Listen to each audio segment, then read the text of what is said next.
how do you straighten fiber optic cable?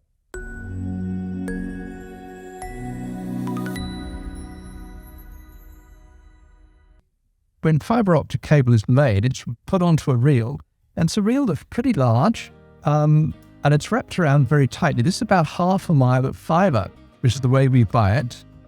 But so when it comes off there, it's going to have natural curvature. There are times when you really would like that fiber to be straight, particularly at the end. So you're putting it into a building, you don't want it curving around. You could straighten it by just sticking it up into, say, a coffee straw in a building. But you could also just straighten it. Now, if you go on the web, you're going to find several descriptions of how to do this. One, for example, is to use a hot air gun.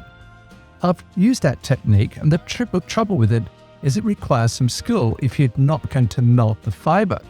So it's a little bit tricky. So I want to show you today the very simple approach.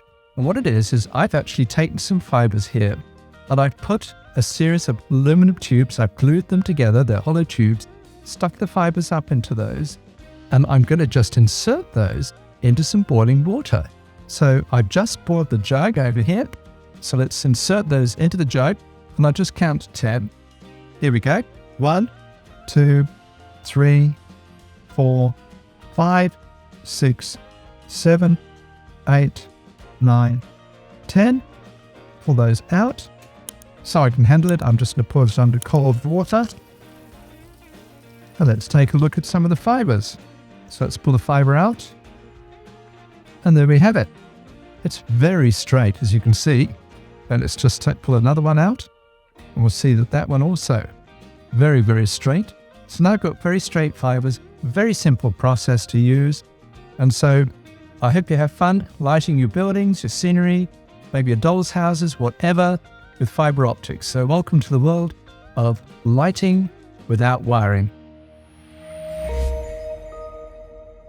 Trainz.com, making dreams come true, one train at a time.